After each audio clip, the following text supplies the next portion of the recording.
प्राण लेखनी ब्लॉग में सबका हार्दिक स्वागत है। सबके मंगल भविष्य की कामना के साथ बड़ों को मेरा नमस्कार, छोटों को आशीर्वाद। प्रेरणादायक विचारों में दोस्तों, मानव जीवन में प्यार की भावनाओं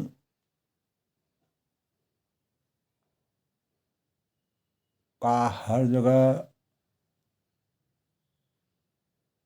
एक जैसे भावों से हम अपने जीवन को कैसे परिमार्जित कर सकते हैं और प्रेम के बिना जीवन की कल्पना नहीं की जा सकती। क्योंकि हम अगर कोई भी कार्य करना चाहते हैं तो जब तक हमारे अंतःकरण में सच्ची प्रार्थना नहीं होती है, दूसरों के मन को हल्का करने के भाव नहीं होते हैं, तो हम अपने जीवन को अगर प्रेम से परिपूर्ण करने की में सामर्थ्यवान हो जाते हैं तो हमारे अंतःकरण में विचारों का मंथन होता है। क्योंकि प्रेम से हम प्यार की भावनाओं से हर जगह समान हमको दिखती है। अगर हमारे अंदर प्रेम के भावों का समावेश रहेगा तो हमें सर्वत्र जो है सुख की अनुभूति होगी और हमारा ज्ञान, हमारे जो विचार हैं वह उसी परिवेश में प्रेम की धारा के रूप में सृजन करते रहें। तो प्रेम के बिना जीवन की कल्पना नहीं की जा सकती है। जितनी प्राणवायु जीवन के लिए आवश्यकी है उससे कहीं अधिक प्रेम का संचार भी जीवन में महत्वपूर्ण है। तो दोस्तों, अब एक यह प्रेम प्रकृति से भी हमको प्राप्त होता है। प्रकृति में किस प्रकार का प्रेम होता है, पेड़ पौधों में किस प्रकार का प्रेम होता है, पशु पक्षियों में किस प्रकार का प्रेम होता है, मानव चिंतन से किस प्रकार से प्रेम की पराकाष्ठा से परिपूर्ण होते हैं। तो जीवन में महत्वपूर्ण है कि अब तक प्रेम प्रकृति से, इष्ट से, परिवार से, अपने समाज से, गुरु से और फिर स्वयं से, इन सभी के मध्य जो तारतम्यता है, भावुकता है, जो सामंजस्य है, जो विचारों का मंथन है, करने का एकमात्र सुगम तरीका प्रेम के मीठे बोल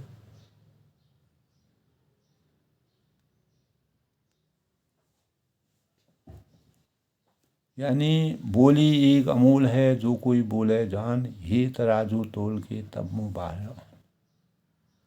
तो मीठे बोल अनुराग भरा व्यवहार है। कबीरदास जी ने के अनुसार 2.5 अक्षर प्रेम का पढ़े सो पंडित हुए कहा है। प्रेम की उपस्थिति संपूर्ण वातावरण को सुभाषित कर नई उमंग कण कण पर घोल देती है, और जबकि बिना प्रेम और प्रीति के सब कुछ नश्वर सा प्रतीत होता है। वहाँ का वातावरण ही हमको अद्भुत लगेगा।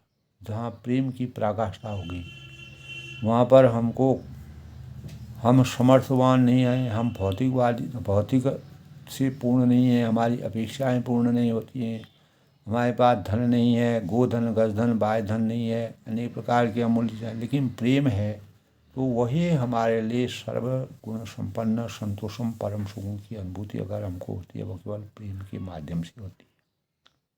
बिना प्रेम के न धन की शोभा है, न मान की शोभा है, न सम्मान की शोभा है, न प्रशंसा की शोभा है, न मानव की शोभा है, न स्त्री की शोभा है, न वातावरण की शोभा है। तो प्रेम की उपस्थिति में सभी वातावरण के साथ साथ मानव में सुंदर भावनाओं का संचार प्रेम के परिणाम के फलस्वरूप उत्पन्न होता है। जिस प्रकार पानी में जो है हम जल में चीनी घोलते हैं या नमक घोलते हैं तो वह उसमें पूर्ण रूप से विलीन होकर के प्रेम की पराकाष्ठा को, और वह या तो या नमकीन हो जाएगी या मीठी हो जाएगी। उसी प्रकार प्रेम जब आपस में मिल जाता है, भावनाओं में सन जाता है, तो उसका स्वाद बदल जाता है। तो बिना प्रेम और प्रीति के सब कुछ नश्वर सा प्रतीत रहता है। तो दोस्तों, साधारण मनुष्य ही नहीं, परमात्मा भी सिर्फ प्रेम के भाव के भूखे होते हैं। भगवान रामचंद्र जी ने हमेशा ऐसे ऐसे लोगों को अपने सानिध्य में लगाया, ऐसे ऐसे लोगों को अपने संपर्क में रखा जो प्रेम के भूखे थे। न उन्होंने धन मांगा, न दौलत मांगा, न कुछ मांगा, भगवान का आशीर्वाद मांगा। भगवान ने भी उनसे किसी प्रकार की अपेक्षा नहीं की, केवल उनके अंतःकरण में भगवान के प्रति स्नेह था। विभीषण थे जिन्होंने राक्षसी अवतार, राक्षसों के वहाँ जीवन प्राप्त करके, रावण के चचेरे भाई विभीषण थे, यानी उनको भी जो है विभीषण ने वहाँ भी भगवान के प्रति प्रेम को दर्शाया, जो प्रेम जो है बाद में फलित होकर के उनका श्री रामचंद्र के हाथों से उनका राज्याभिषेक किया गया। तो कहने का मतलब यह है कि साधारण मनुष्य ही नहीं, परमात्मा भी सिर्फ प्रेम के भाव के भूखे होते हैं। उनकी इस तृष्णा, जो प्यास होती है, जो मृगमरीचिका वाली जो तृष्णा होती है, जो अपेक्षा होती है, वो वही मिटा सकता है जिसने प्रेम के विरह का आस्वादन किया हो, प्रेम को समझा हो, विचारा हो, उसका रसास्वादन किया हो, जीवन में प्रेम का खुले मन से स्वागत कर आजीवन बसंत ऋतु को अपने ही हार पर डेरा डाले रखा जा सकता है।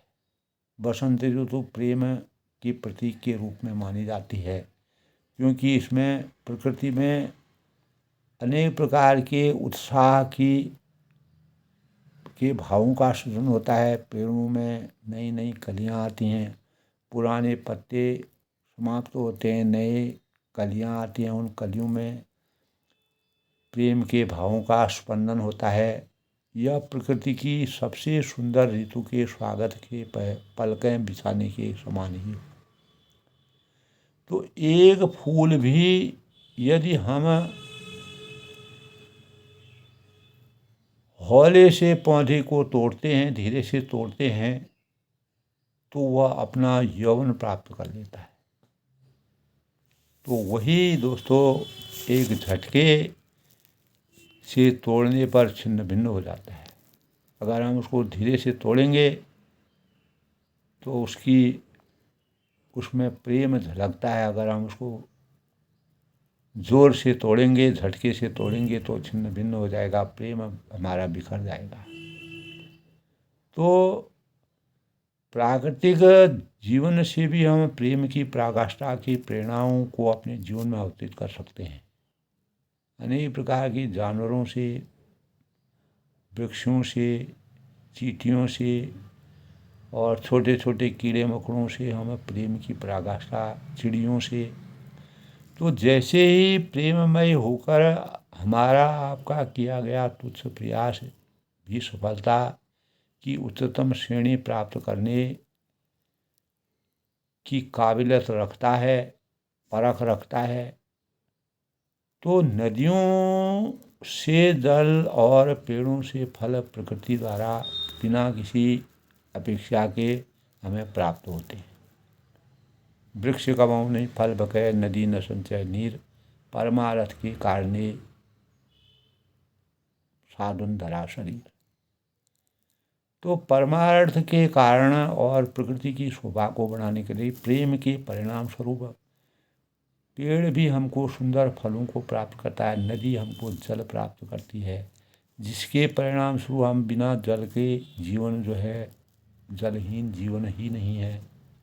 तो प्रेम में मनुष्य के से अपेक्षा क्यों हो, जब हम बिना किसी स्वार्थ के प्रेम करते हैं, निष्काम और निस्वार्थ स्वरूप से काम करते हैं, तो ऐसा प्रेम हमें एक अद्भुत दौलत से माला माल बना देता है। हम गोधन, गजधन, बाजधन और रतन धन खान सब सब धनों की प्राप्ति के पूरक बन जाते हैं। हमारा मन भर जाता है, हम अंदर से प्रसन्नता करते हैं, अंदर से खुश हो जाते हैं, हम हर्ष और उल्लास की वेदना में आ जाते हैं। और ऐसी संपदा का धनी व्यक्ति धनाढ्यों की श्रेणी में सर्वोपरि कहलाता है और ऐसी अद्भुत दौलत से मालामाल कर देता है। तो ऐसी संपदा का धनी व्यक्ति धनाढ्यों को की श्रेणी में सर्वोपरि कहलाता है, जिसके पास प्रेम धन है और रत्न धन खान। तो जहाँ प्रेम नहीं है वहाँ दुनिया की सारी दौलत का कोई भी मोल नहीं है, अस्तित्वहीन है, धूल मिट्टी के समान है। और यह दोस्तों आप भौतिक जीवन में अपने देखें, विचारें, सोचें, समझें, वही दुनिया की सारी दौलत का कोई भी मोल नहीं, न कोई समझता है। जैसे जल बिन मछली तड़पती है, वैसे ही प्रेम बिना जीवन सूना है। अगर प्रेम नहीं है तो धन दौलत की कोई महत्ता नहीं है, उसकी कोई योग्यता नहीं है, उसका कोई मूल्य नहीं है, तो वह मृत तुल्य हो जाता है। मानव के अंदर भी अगर जीव जंतु हैं, पेड़ पौधे हैं, पशु पक्षी हैं, अगर उनमें प्रेम नहीं है तो वह जो है मृत्यु तुल्य है। यानी वह मनुष्य मात्र बंधु है, वही बड़ा विवेक है, वही मनुष्य है कि जो मनुष्य यानी वो वही मनुष्य है जो मनुष्य के लिए मरता है। तो प्रेम भी वहीं पैदा होता है। तो प्यार की भावना हर जगह एक जैसी होनी चाहिए, क्योंकि कभी की बात है दोस्तों, यह सुनकर यानी हमारे जीवन में जब प्रेम की पराकाष्ठा की भावों का संवाद होता है, तो आज प्रेम के परिणाम स्वरूप दोस्तों जैसे देश काल और बोध का भी चिरंतन प्रमाण आज हमारे देश में अमृत पर्व महाकुंभ के अवसर पर प्रेम की पराकाष्ठा और धर्म के प्रति प्रेम का लगाव दिखाई देता है। तो प्राचीनतम जो ऋषि परंपरा से अनुप्रेरित भारत कुंभ में अपनी अविच्छिन्न परंपरा का दर्शन करता है। वही परंपराओं के प्रमुख आचार्य यानी अमृत लाभ के संकल्प से समन्वित जो महाकुंभ का पर्व प्रयागराज में अवतीत होता है, अनेक लोगों की भावनाओं में माँ गंगा के प्रति जो स्नेह प्रेम की पराकाष्ठा अमृत लाभ के संकल्प से संबंधित महाकुंभ पर्व हमारी राष्ट्रीय चेतना, राष्ट्रीय प्रेम और भारत पुरुष की समग्रता में पहुंचाने का मणिकांचन योग बना है। तो कुछ समय पहले जो देश ने अपने अमृत महोत्सव मनाए हैं, यह हमारे महान राष्ट्र की अखंडता और संप्रभुता, शौर्य और समृद्धि को रेखांकित करने का अवसर आज प्रेम के सानिध्य से हमारे जीवन में अवतीत हो रहा है। यह प्रथम महाकुंभ है जब श्री राम लला अपनी जन्मभूमि पर नवनिर्मित भव्य मंदिर में विराजमान हुए हैं। तो लोगों के अंदर जब प्रेम की पराकाष्ठा, भगवान के प्रति प्रेम के भावों का संवाद हुआ, तो कुंभ पर्वों का स्मरण प्रासंगिक हमारे जीवन में है, जिनमें धर्म संसद और विशाल समागमों के माध्यम से संतों के प्रेम सानिध्य, राष्ट्रीय स्वयंसेवक जो संघ हमारे हैं, विश्व हिंदू परिषद की अप्रतिम छाप है। अनेक संकल्पशील संगठनों ने श्री राम जन्मभूमि के निर्माण हेतु अपने विचार विमर्श करके प्रेम की पराकाष्ठा को मानव को जोड़ने के भावों का ज्ञान दिया। तो इस महाकुंभ के अवसर पर भी दोस्तों लोगों में आस्था और भाव, माँ गंगा के प्रति जो स्नेह, मर्यादा पुरुषोत्तम भगवान रामचंद्र जी ने हमेशा गंगा के तट पर अपना सरयू और गंगा के तट पर अपना स्नान करते थे, ध्यान करते थे। और त्रिवेणी के जिस तट पर महाकुंभ आयोजित आज हो रहा है, उसी के तट पर त्रेता में धर्म विग्रह राम ने लोक मंगल हेतु अपने वन यात्रा का यानी स्वस्ति वाचन किया था। तो इसके तट पर प्रेम मूर्ति श्री भगत के यानी भरत के पुरुषार्थ और चतुष्टय का त्याग करते हुए भक्ति की याचना की गई थी। तो प्रयाग हमारी सांस्कृतिक और अस्मिता का सनातन पीठ है, जो हमारे मन प्रत्येक मानव के अंतःकरण में प्रेम की पराकाष्ठा का द्योतक है।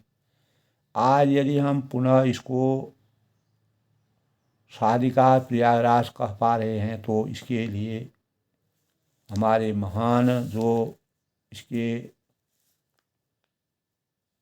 सुधीजन हैं, अनेक ऋषि हैं, मुनि हैं, हमारी शासन सत्ता है और उनके गौरव और सांस्कृतिक प्रेम की आस्था जो भारत भूमि के लिए अवतीत हुई है, एक देवदूत के समान जो आज प्रेम की पराकाष्ठा को परिमार्जित कर रहे हैं। तो हमारी आश्वस्ति की दृढ़ हमारे अंतरात्मा की को आश्वस्त करने के भावों का जो देश के प्रति जो अपार प्रेम के भावों का संचार किया है। तो राष्ट्र निर्माण और पवित्रता के भावों से हमें आज प्रेम की पराकाष्ठा की झलक महाकुंभ के इस अमृत स्नानों से, महाकुंभ के इस पुनीत पर्व से प्राप्त होती है। तो भारत के जो हमारा नेतृत्व है, उनकी प्राथमिकताओं और उनके सेवा, सुरक्षा, शिक्षा, चिकित्सा आदि समरसता से युक्त भारत की उद्भाषित जिस प्रकार से लोगों के चिंतन के लिए अयोध्या, मथुरा, काशी और हरिद्वार, केदारनाथ, बद्रीनाथ, विंध्याचल समेत भारत में दिव्य तीर्थ अपने आध्यात्मिक गौरव में पुनः प्रतिष्ठित हो रहे हैं। महाकुंभ हमारी समेकित दृष्टि, समन्वित पुरुषार्थ और सौजन्यपूर्ण सहकार का प्रमाण बन गया है। अपने सुखों के अनुसंधान में जीवन समुद्र को मथने वाली मनुष्यता एक न एक दिन दुस्सह विष के सम्मुख होती है। तो तब उसे कोई विषपायी नीलकंठ चाहिए, कोई मृत्युंजय चाहिए, उसे अमृत कलश के प्रकट होने तक का धैर्य चाहिए, तो जीवन चाहिए। तो भारत इस जग जलधि के मथे जाने पर भगवान धन्वंतरि के समान अमृत कलश लेकर लेकर सारा समाज उभरेगा। यही हमारे प्रेम का इतिहास है, यही हमारे प्रेम का विश्वास है, यही महाकुंभ जो है वो प्रेम के आयोजन का सबसे बड़ा स्वरूप है। तो इस अवसर से हमें जो है प्यार की भावनाएं हर जगह एक जैसी होनी चाहिए। यानी बौद्ध भिक्षु का प्रेमी जोड़े से जलन, बौद्ध भिक्षु ने जब प्रेमी जनों की एक कहानी है, तो बौद्ध भिक्षुओं ने ब्रह्मचर्य जीवन को संदेश की नज़र से देखा जाता था। The great wall of China का एक पत्नी की आंसू की कहानी। एक औरत सर्दियों में अपने पति के लिए गर्म कपड़े लेकर चीन की महान दीवार तक जाती है, जहां उसे पता चलता है कि उसका पति मर चुका है। वह उसकी लाश ढूंढने जाती है, लेकिन कुछ नहीं मिलता। गहरी दुख में डूबी वह रोने लगती है। उसके आंसू इतने दर्द से भरे होते हैं कि दीवार का एक हिस्सा गिर जाता है और वहाँ से उसके पति की हड्डियाँ बाहर आ जाती हैं। तो प्यार की ये कहानियाँ और चीनी संस्कृति हमें अजीब लग सकती है, तो लेकिन प्यार की भावना हर जगह एक जैसी होती है। इन कहानियों के जरिए हम वहाँ के लोगों के दिल और दिमाग में जुड़ सकते हैं, प्यार की और प्रेम की समरसता को जान सकते हैं। तो कभी की बात है, एक बुनकर जो है लड़की को, जिसे एक ग्वाला पसंद करता था, लेकिन वह कोई आम बुनकर लड़की नहीं थी। वह स्वर्ग की देवी की बेटी थी और आसमान के लिए बादल बुनती थी। तो मज़े के लिए जो है वह धरती पर आई और ग्वाले से मिली और शादी कर ली और उसके 2 बच्चे हुए जो खुश थे। लेकिन फिर उसकी माँ उसे ज़बरदस्ती स्वर्ग वापस खींच ले गई और टूटे दिल वाले ग्वाले को एक बैल ने बताया कि अगर वह उसे मार कर उसकी जादुई खाल पहन ले तो वह भी आसमान तक उड़ सकता है। तो ग्वाले ने ऐसा ही किया और अपने दोनों बच्चों के साथ आसमान में पहुंच गया। और देवी माँ को ये पसंद नहीं आया और उसने अपने बालों की एक पिन निकाली और आसमान को खरोच दिया, जिससे चांदी की नदी, यानी जिसको कहते हैं मिल्की, बन गई, जो उन दोनों के बीच आ गई। दोनों तारे बन गई हमेशा के लिए अलग, लेकिन हर साल मैना पक्षी दया करके एक पुल बना देती है और जिससे ग्वाला अपनी पत्नी और बच्चों से मिल सके। तो 2000 साल से चले आ रहे चीन के 4 बड़े लोक कलाओं में से यह एक है। सभी कहानियाँ प्यार पर आधारित हैं, प्रेम पर आधारित हैं। एक कहानी है जिसमें सफ़ेद सांप और कछुए की दुश्मनी के बारे में पता चलता है। सफ़ेद सांप और औरत बनकर एक आदमी से शादी कर लेता है तो उसका बेटा आगे चलकर यानी शाही अफसर बनता है, बड़ा अफसर बन जाता है। दूसरी तरफ कछुआ आदमी बनकर एक बौद्ध भिक्षु का रूप ले लेता है और जादू से उस जोड़ी को अलग करने की कोशिश करता है, लेकिन सफ़ेद सांप अपनी बहन हरे सांप की मदद से अपने पति को बचाता है। तो चीनी ताओ धर्म में यह माना जाता है कि जानवरों की तपस्या और साधना से मानव रूप और जादुई शक्तियाँ मिल सकती हैं, ऐसा उनका विश्वास है। यही कन्फ्यूशियन दर्शन में पति पत्नी का प्रेम और परिवार की निष्ठा सबसे बड़ी चीज़ मानी जाती है।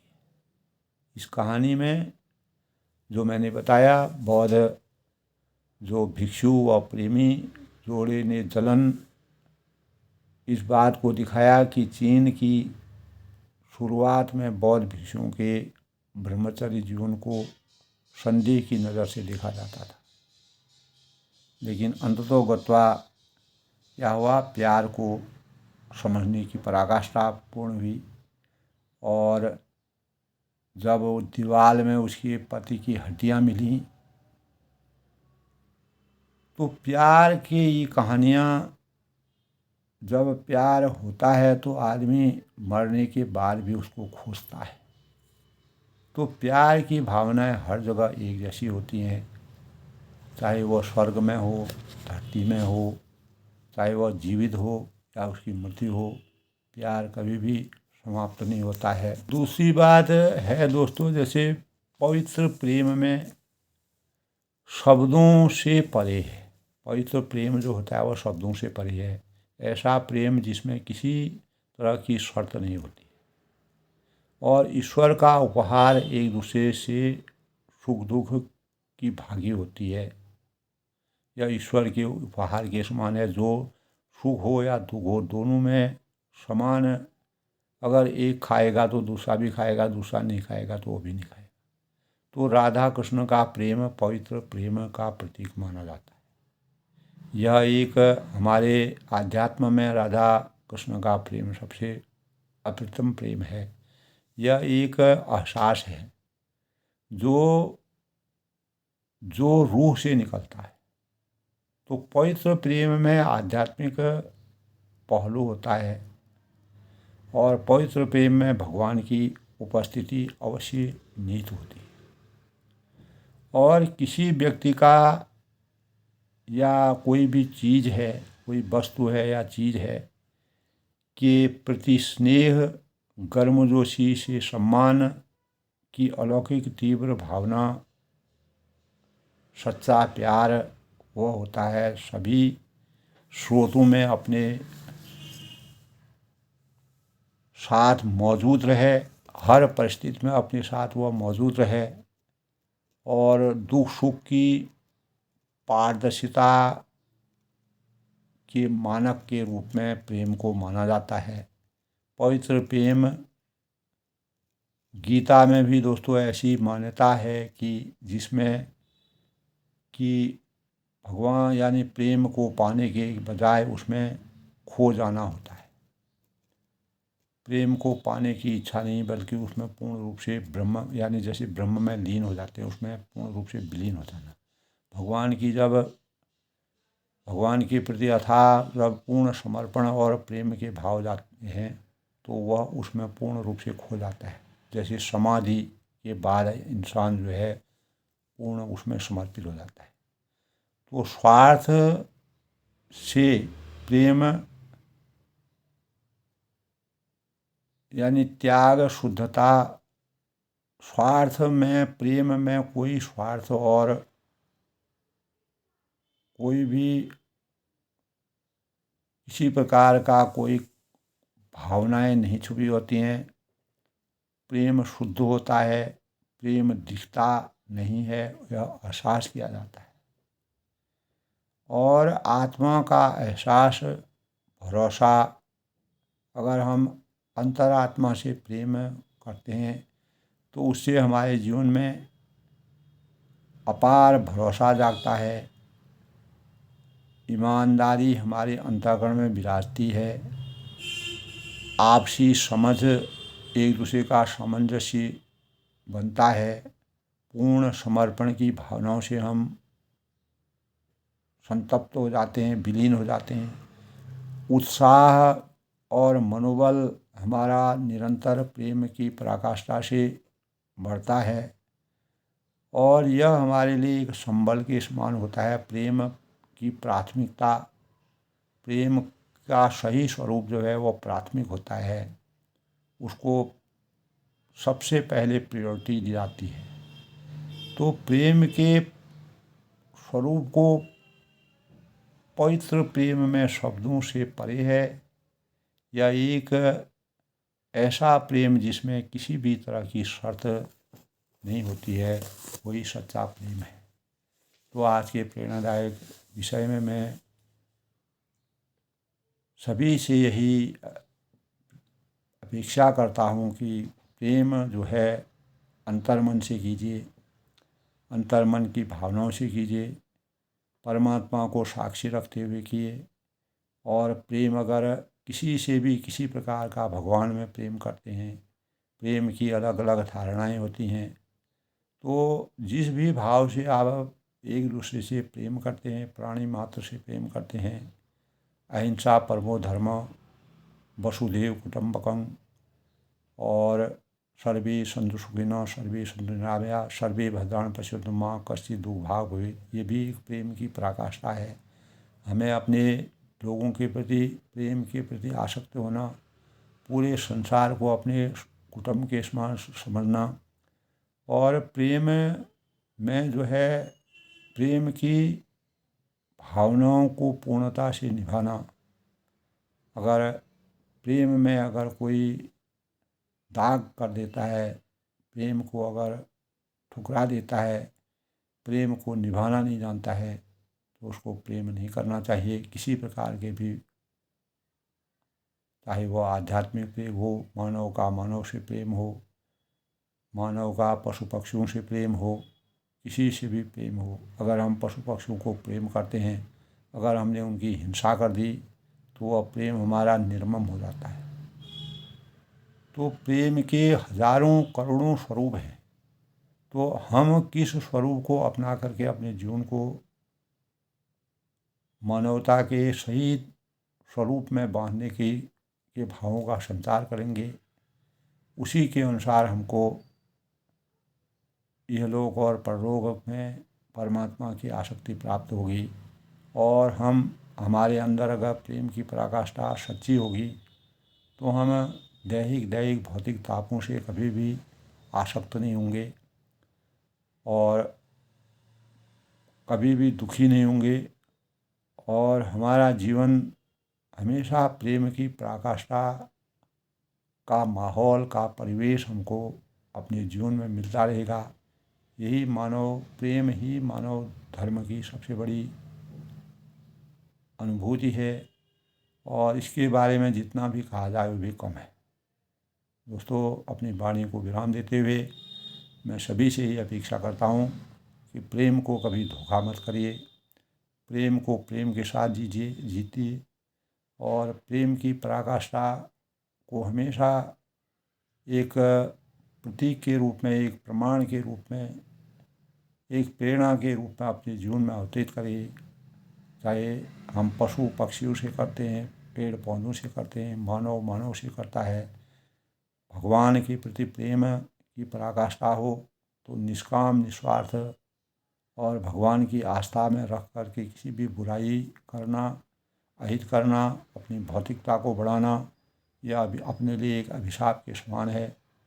और यह हमारे लिए बहुत ही वरदान यह तब होगा जब हम प्रेम की पराकाष्ठा को निष्काम निस्वार्थ और वास्तविक प्रेम के स्वरूप को की जागृति को का जागरण करेंगे, तभी हम सही मानवता के अवतारी बन करके भगवान राम की जैसे स्वरूप का आनंद उठा करके राममय जीवन बनाने में समर्थवान हो सकते हैं। सब लोग सुखी रहें, खुश रहें, प्रसन्न रहें।